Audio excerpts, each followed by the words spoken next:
जो पागल है वो ऐसा सच बोलता है जो भ्रम वालों के कानों में पड़ते ही उनमें चिलमिलाहट पैदा कर देता है। उनके अंदर का जो भ्रम रूपी शैतान वो मानो ये सच सुनकर कांप जाता है, और फिर जिसने हिम्मत करके बिना भ्रम के जीना शुरू किया उसका सारे ज़माने से रिश्ता तुड़वा देता है। अब जाके वीडियो देखो।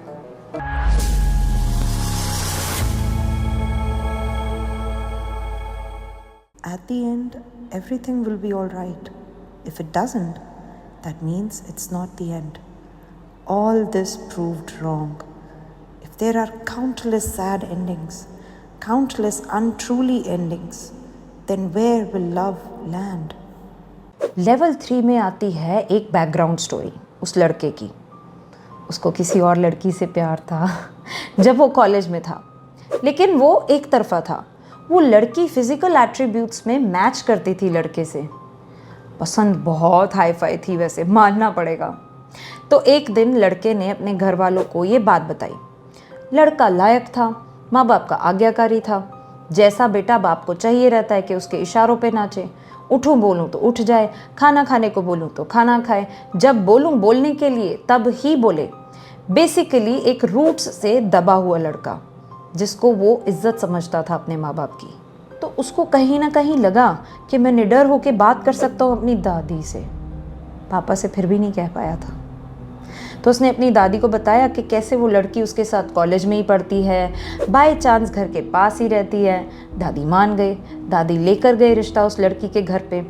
लड़की के घर वालों से ये बात की, वो मान गए। दादी खुश। दादी घर पर लेकर आई ये गुड न्यूज़। फ्री में आई एक बैड न्यूज़। बैड न्यूज़ ये थी कि लड़की ने ही मना कर दिया। Lucky girl I tell you. और फिर बचता है बैकग्राउंड म्यूजिक लड़के की लाइफ में, ये वाला।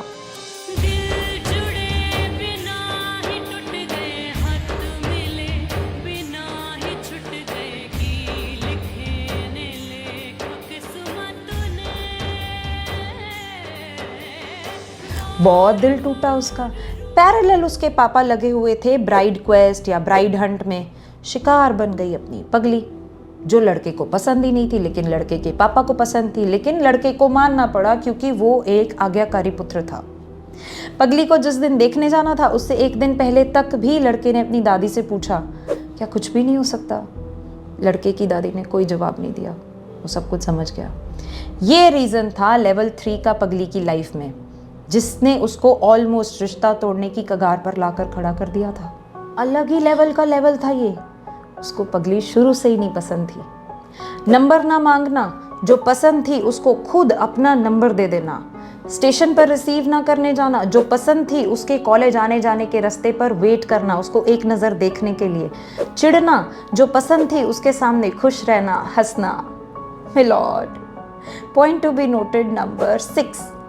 मरता क्या ना करता, तो वो अपना दबा हुआ गुस्सा किसी ना किसी तरीके पगली पर निकालता, बहाने ढूंढता उससे लड़ने के।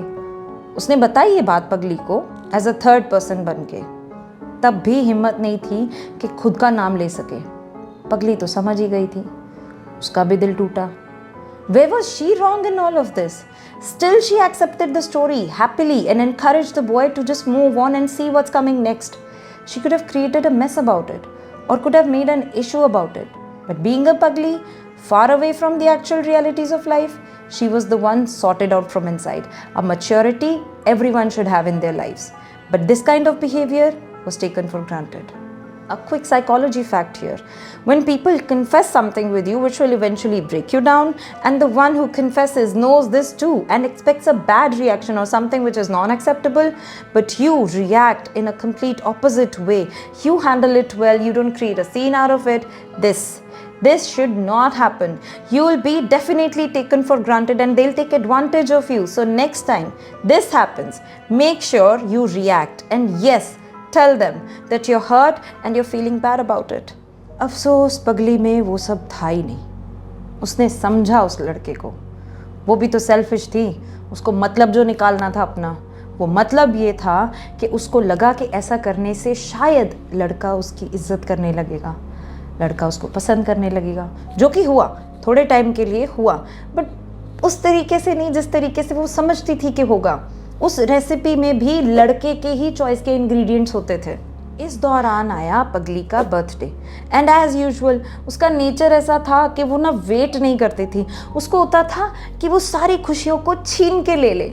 जिसने कभी ढंग से बचपन से बर्थडे ना सेलिब्रेट किया हो उसको तो उम्मीद होगी ना कि एंगेजमेंट के बाद का पहला बर्थडे है, लड़का एक्साइटेड होगा ना, क्योंकि वो खुल चुका था उससे थोड़ा सा, तो वो लड़का ज़रूर उसके लिए कुछ ना कुछ करेगा। She was so stupid to live in that imaginative and fantasy stage of her life. उसको लगा कि पक्का कुछ ना कुछ तो ज़रूर होगा, और हुआ भी। ऐसा कुछ स्पेशल उसके बर्थडे पे हुआ जिसके बारे में हम नेक्स्ट एपिसोड में बात करेंगे। तब तक के लिए सब्सक्राइब कर दो, आगे स्टोरी भी तो जाननी है और पता तो चले कि सच बोल रही हूँ। Follow for more.